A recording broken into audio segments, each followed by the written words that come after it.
The moment I crossed the gates of St. Elizabeth's, I sensed that this wouldn't be like the other cases. It wasn't something you could measure precisely, but there was a heavy, ominous atmosphere. Of course, I couldn't think otherwise.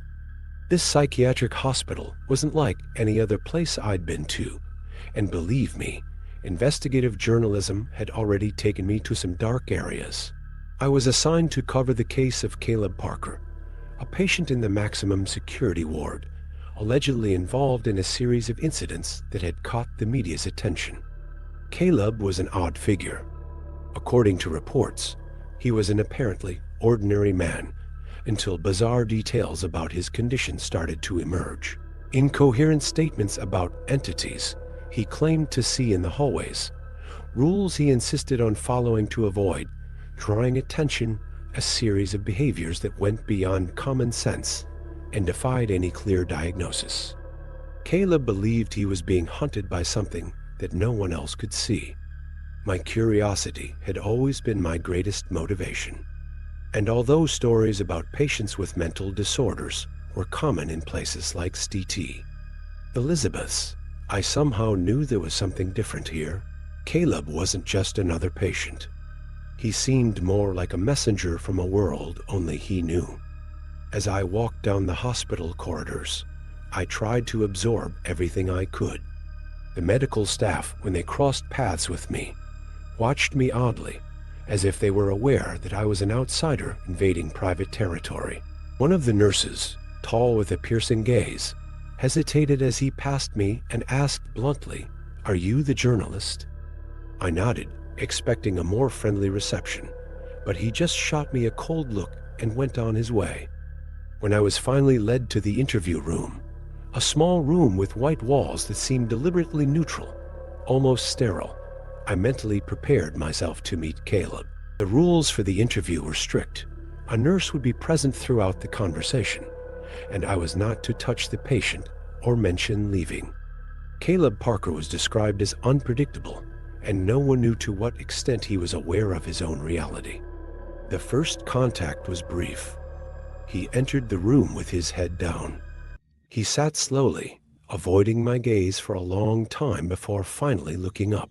His eyes were deep, with an expression of fatigue and something else in anguish that didn't just fit the madness, but the perception of something few understood. "You know why I'm here, right?" he asked in a hoarse voice that sounded like it hadn't been used in a long time. "To talk about your experience, and maybe understand a little more about what really happened to you," I replied, keeping my tone as neutral as possible. He let out a short, almost mocking laugh, shaking his head. "You think you're going to understand, journalist? You think you can hear everything and walk away unscathed?" He stared at me now, his gaze fixed and uncomfortable, as if expecting a specific reaction. I hesitated before answering, but kept my composure. "I've heard many stories. I'm here to hear yours." Caleb sighed and leaned forward. "If I tell you, you have to follow the rules. There are 7. You need to hear them and accept them before I start." It was hard to tell if he was testing me or if he truly believed what he was saying. Rationality told me this was just a psychological game, a delusion typical of psychiatric patients. But something in Caleb's tone disarmed me. It wasn't a request. It was an order, almost a plea. "And what are these rules?" I asked, trying to hide the irony in my voice. He looked at me for a moment, perhaps trying to gauge how seriously I was taking him. "I'll say one at a time. You have to promise you'll follow them. If you don't, I can't guarantee anything." I nodded, waiting for the next step. Caleb continued, his voice low. "The first one is simple. Never look directly at reflections." I furrowed my brow, trying to understand. "Reflections?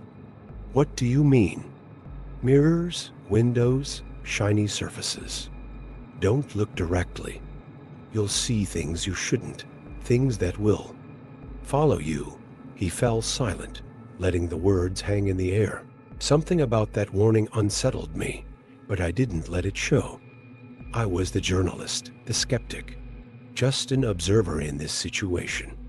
Caleb, however, seemed to look right through me, as if he knew what I was thinking.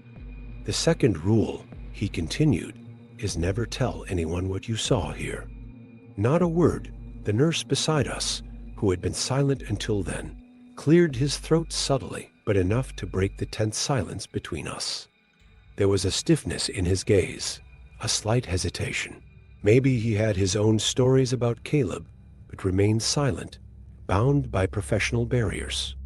My instinct told me this could just be a strategy by Caleb to toy with me. But at the same time, a part of me, the part that few journalists admit to, began to hesitate.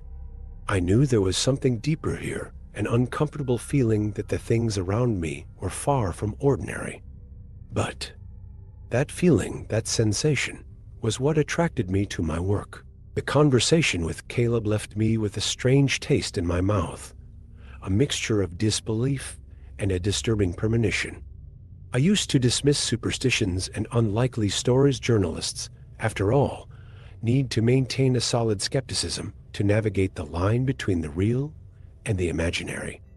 But Caleb's words seemed to leave some sort of residue. The atmosphere in the hospital contributed to this unease, as if every wall hid a secret. The heavy doors and the constant clinking of keys made each step echo as a reminder that I was locked in a place where no one was truly free.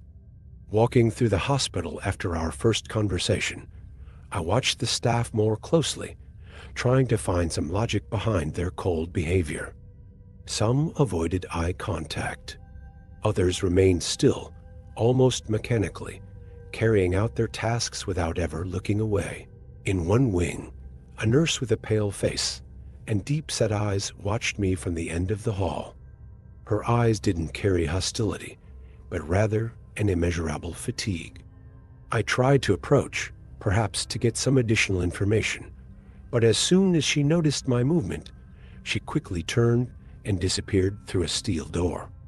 It was as if the hospital itself had a silent pact about Caleb, a rule of silence that involved everyone there. As I observed the structure of St. Elizabeth's, I recalled some details from my past that might explain, in part, my stubbornness in moving forward. My life had always been a bit chaotic.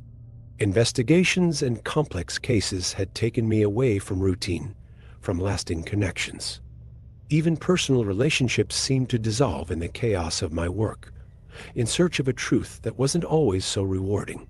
However, this exclusive dedication had also created a barrier I considered solid, a shield that made me immune to others' irrational fears. However, as I walked through the isolated, dimly lit wings of the hospital, I began to notice that the confidence I usually carried seemed to fade bit by bit. This place had a unique atmosphere, different from any other. There was a sense of oppression. And that, combined with Caleb's words, began to infiltrate my mind slowly. I tried to calm my growing unease, but everything around me seemed to collaborate in keeping it alive. That night, before leaving, I took one last walk around the hospital, trying to catch something I might have missed. I noticed some parts of the building seemed worn down, neglected to the point of abandonment. One of the windows, for example, was covered with a dusty curtain that barely held back the light. There, in a quick glance, I caught a reflection of a figure that seemed to be behind me. A quick movement. But when I turned around, there was nothing. I sighed, convinced it was just the effect of accumulated tension. By the time I left the hospital, Caleb had become more than just a peculiar patient. He was a question mark unraveling before me, and more, his story seemed intertwined with the very structure of that place. Doubt had been planted, and something in me was already starting to question how much longer I could ignore all of it. I knew that, the next day, the second rule, don't talk about what you've seen, could take on a new meaning. When I returned to the hospital the next morning, the atmosphere felt darker than on my first visit. It was as if the place itself had absorbed something from the shadows overnight. The corridor leading to the maximum security ward was especially silent, and an uncomfortable chill seemed to permeate the air. I started to wonder if Caleb's rules really had a purpose, or if he was just using them as a way to manipulate the attention of those who came too close. By the time I reached the interview room, Caleb was already there, sitting still, watching me with a fixed, enigmatic gaze. Before I could start the conversation, he gave a weak smile and said, "You broke the first rule." For a moment, I hesitated, wondering if I should respond. I tried to hide my discomfort and retorted, "Those rules are for you, Caleb, not for me." He just smiled, as though he knew something I didn't. I tried to steer the conversation toward the details of his hospitalization, but he refused to cooperate. He just kept repeating, in an almost monotone voice, "You still don't get it. This story isn't about me. I've already been through this. Now it's your turn." Caleb didn't seem like the same man from the day before. There was something different about him, as if he was waiting for me to make a mistake, something already predestined. At the end of the interview, when I said goodbye, he gave me one last warning, the second rule. You know what happens if you don't follow it. The hidden threatening tone in his words was enough to make me rethink my initial decision to ignore him. When I finally left the hospital, the feeling of relief was immediate, but short-lived. It was already dark, and the city seemed shrouded in an unsettling stillness. I walked the streets of Washington, trying to rationalize everything I had heard and perceived. Unknowingly, I began to hear footsteps behind me. I quickened my pace, but the steps matched mine. There was no one around, but hooded figures appeared at the corners of my vision. I looked away several times, trying to catch something that would confirm my suspicions. That's when I noticed, in a brief glance, a figure standing at the end of the street, motionless, with its face hidden in the darkness. My heart raced, and I took a deep breath, continuing forward, trying to control my anxiety. I reached my apartment and slammed the door shut, as if that could keep whatever was out there at bay. Caleb was getting what he wanted, planting a subtle but deep fear that crept in, beyond my control. As I tried to calm my mind and organize my notes, something in the living room mirror caught my attention. There was a smudge on the surface that I didn't recognize at first. When I moved closer to clean it, I realized it wasn't just a common stain, it was a shadow in the shape of a human figure. I moved closer cautiously, and the image seemed to shift. But when I tried to focus on the details, it vanished. A chill ran down my spine. I knew I was alone, but the feeling of being watched only grew stronger. Caleb's rules began to reorganize in my mind, each one taking on weight and meaning. I started questioning whether my skepticism would be enough to deal with what I had found, or if I was truly stepping into a territory where the supernatural and the real dangerously blurred. By the third visit to the hospital, I was more cautious. Each step to the interview room gave me a strange sense of déjà vu. Caleb was waiting for me, but this time, he was different, more alert, almost amused, as if he was about to share something that would finally make sense to him, but destroy any certainty I still had. He leaned forward, clasping his hands. "You've started seeing things, haven't you?" The question came like a challenge, and the enigmatic smile that followed made the moment even more unsettling. I stayed silent, trying to figure out how much he knew about what had happened the night before, but I decided not to give him that satisfaction. Instead, I asked about the patients around him, about his daily interactions. "You think you're free of it, Ethan? That you can understand me without being touched by it?" He shook his head slowly, his eyes fixed on mine. "This place feeds on those who try to understand it. You think it's just a hospital." I found myself wondering if he was right. Little by little, Caleb was guiding me along a fine line between sanity and paranoia, with subtle revelations and questions that echoed in my mind like riddles. He insisted the hospital wasn't just an old building. There are things here, Ethan, that can't be explained by logic. People like me, who got too close, paid the price. And you're following the same path. As he spoke, glimpses of other figures appeared around me, indistinct faces and empty stares that seemed embedded in the architecture.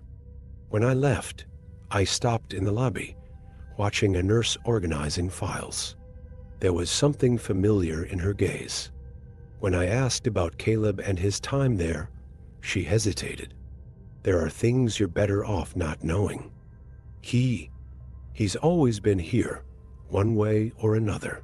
Her eyes didn't meet mine, and her response was enough to stir more doubts than certainties. It was as if she was talking about a perpetual figure, someone who had been there far longer than any records showed. Trying to distract myself, I flipped through my notes on the case and noticed a detail I had previously ignored. Caleb's admission records dated back decades, each one under a different name, but all with disturbingly similar characteristics to his. I began to question whether Caleb Parker was really the man I saw every morning. Could it be that he was some sort of manifestation, a repetitive cycle within the hospital that went far beyond my understanding? These doubts began to consume my mind, especially as I delved deeper into the records, finding gaps and inconsistencies that made everything even more incomprehensible. Caleb knew this. He knew and had waited for the right moment to make me question everything, with his enigmatic words and a story that didn't seem to have a clear beginning, much less an end. The next day, when I arrived at the hospital, the nurse who usually greeted me in the lobby wasn't there. I went up to the ward where Caleb was waiting, and when I saw him, he was motionless, his eyes fixed on the wall ahead. The man who always had an answer ready now seemed shaken, vulnerable in a way he had never shown before. "They're here," he said, without looking at me. His tone was dry, but restrained, as if he was merely stating a truth that had become obvious. "Who are they, Caleb?" I asked, trying to hide my own unease. He slowly turned, and the face he showed me was not the same.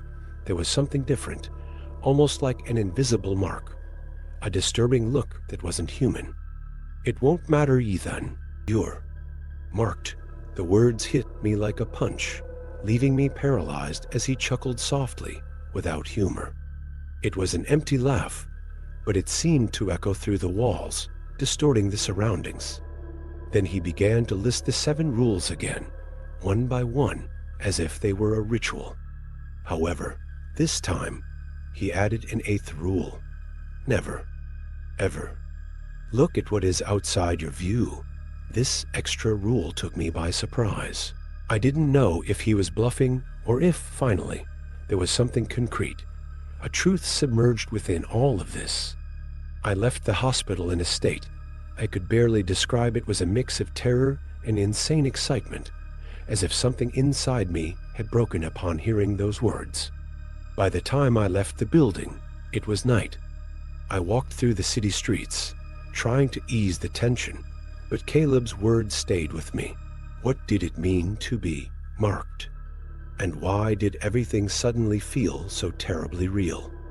Later, in my apartment, a strange sound broke the silence. A soft knock, almost imperceptible, from outside the door. I froze, staring at the doorknob, feeling my heart race. It was a rhythmic knock, persistent. I hesitated before approaching, and when I opened the door, there was nothing. The empty hallway stretched out before me, dark and seemingly harmless. However, the feeling of being watched remained, and I quickly closed the door, as if keeping it locked could protect me from something intangible. That night, I suddenly woke up with a sense that something was terribly wrong. When I opened my eyes, I saw a shadow in the corner of the room, motionless but completely perceptible. The darkness seemed to fold around it, as if it itself was the source of that emptiness. My first reaction was to scream, but no sound came out. I remembered Caleb's 8th rule, and with inhuman effort, I forced myself not to look directly at the shadow. It remained there, dense, as I stayed still, sweat running down my forehead. My body trembled, unable to flee, unable to fight against it. I stayed like that until dawn, feeling the presence slowly fade with the first rays of sunlight. At that moment, I knew what Caleb had said was true. There was something more to that story, something that transcended logical explanations. From that morning on, my life turned into a sequence of attempts to protect myself from something I couldn't define. I avoided dark places and constantly looked over my shoulder, but it was useless. The feeling of being watched persisted, corroding every second, invading every thought. I knew I needed to speak to Caleb again, but deep down, I feared what I might discover. He knew something I didn't, and the possibility that the truth was far worse than I imagined paralyzed me. I returned to the hospital that same afternoon. The receptionist looked at me with a strange expression, as if she knew the reason for my visit, as if she knew I was marked. When I finally reached Caleb's room, he was already waiting for me with a smile that seemed so out of place, so wrong on his face. "They're getting closer, Ethan. Now that you know, you can't escape." His words felt like poison, seeping into my mind. "But why me? Why did you choose me for this, Caleb?" His laugh was bitter, empty. "I didn't choose. They chose you the moment you walked in here. You're in the game now, whether you like it or not." Caleb paused for a moment, as if considering saying something more. Then he leaned forward, his eyes fixed on mine, and whispered, "The only thing you can do is follow the rules. Or accept them." That accept seemed to carry a hidden weight, a fate I didn't want to know. But for the first time, a spark of anger began to take the place of my fear. "And you? Have you accepted them, Caleb?" He just smiled. A smile that wasn't human, revealing something abyssal and cold. I felt a chill, but forced myself to stay there, to face him. I wanted to know. I needed to know what was really at stake. However, when he opened his mouth to answer, a nurse interrupted, abruptly entering the room, and before I could ask another question, she told me to leave. We were being watched. And for the first time, I began to realize that maybe it wasn't just Caleb who carried the weight of that secret. Later, when I arrived at my apartment, I found a note under the door, folded in 2 parts, with shaky handwriting and a simple warning: "Beware of what you seek." There was no sender, no signature, but the note felt like a final warning, almost a plea. I looked around the hallway, but no one was there. I went back inside, my heart still racing, and kept the note among my documents, unsure why I was still trying to maintain some control over the situation. That night, sleep was impossible. I lay there, reliving every word Caleb had said and wondering what he really meant by accepting them. Could it be some kind of surrender? A way of no longer fighting against the terror that was approaching? And most importantly, what really awaited me if I didn't follow the rules? It was like a game where the pieces were invisible, but the feeling of losing was becoming more and more palpable. My heart raced when I felt a presence, cold, intangible, slowly approaching from behind. Even without seeing, every fiber of my being knew that something was waiting. Caleb's rule came back with overwhelming force. "Don't look back." I stood frozen, fighting the instinctive urge to turn and confront whatever was there. With effort, I took a deep breath and took a step forward. But before I could process anything, something touched my shoulder, a cold touch that radiated an unbearable chill throughout my body. My instinct screamed for me to turn, breaking the final rule, but a primal fear kept me in place. In the silence, I heard a low sound, almost guttural, like the grinding of teeth or a muffled laugh. The entity, whatever it was, circled my field of vision, a diffuse and threatening shadow, until I managed to catch a glimpse of it from the corner of my eye. A figure wrapped in darkness, with an almost human demeanor, but distorted and macabre, like a grotesque caricature of suffering. Its face was contorted in an expression of agony and pleasure, a twisted smile that seemed to stretch beyond the natural limits of a human face. For a moment, the entity and I were face to face. Its skeletal hands seemed to reach for my face, fingers elongated, almost translucent, hovering inches from my skin. I closed my eyes, trying to ignore its presence, but the hot, putrid breath escaping its monstrous smile burned my face. Its smell, something between wet earth and rotting flesh, surrounded me, making it impossible to breathe without feeling the bile rise in my throat. "It's no use, Ethan. You've come too far." The words, though whispered, carried a resonance that directly struck my mind, as if they invaded every thought. "I've been waiting for you." Unknowingly, my hand trembled as it searched for something in my pocket. My fingers brushed the recorder, the one I always carried for interviews, and instinctively I turned it on. Perhaps as an anchor to reality, perhaps as a last cry for help. The monstrous voice changed tone, shifting from sarcastic to irritated, as if it had been disturbed. "Do you think something will save you?" Gathering all my strength, I lifted my gaze, fixing it on the dark space before me, without looking directly at the figure. "What do you want from me?" My voice came out firmer than I expected, but my determination wavered in the face of the presence. The entity laughed, and the sound reverberated through the space. "I don't want anything, Ethan. I am what you've feared from the beginning. The truth you've been seeking." In the next instant, a flash of light flooded the hallway. I shut my eyes, blinded, and when I opened them again, I was back in the hospital corridor, gasping and alone, but feeling the mark of that presence, a dark weight that I knew wouldn't disappear easily. The sudden, almost painful brightness of the hospital waiting room brought me back to reality, though with a sense of displacement. Every detail around me seemed real and concrete, but a part of me couldn't escape the impression that I was still trapped in that darkness. People walked by, continuing their routines, oblivious to what I had just experienced. My legs felt weak, as if they could barely support me, and I leaned against an empty chair nearby. A familiar figure, dressed in a hospital gown, approached with a serious expression. It was Dr. Lewis. His words came in fragments, almost unreal, as I tried to concentrate. "Mr. Scott, we had an incident. One of the patients, Caleb Parker." I felt my stomach churn when I heard that name. "What happened to him?" Dr. Lewis hesitated, his eyes studying my face as if trying to gauge the impact of the news. "He disappeared. We found his cell empty this morning." I averted my gaze, a mix of relief and terror. Part of me hoped it was just an absurd coincidence, but I knew that nothing about the story was that simple. The whispers, the rules, the presence I had felt.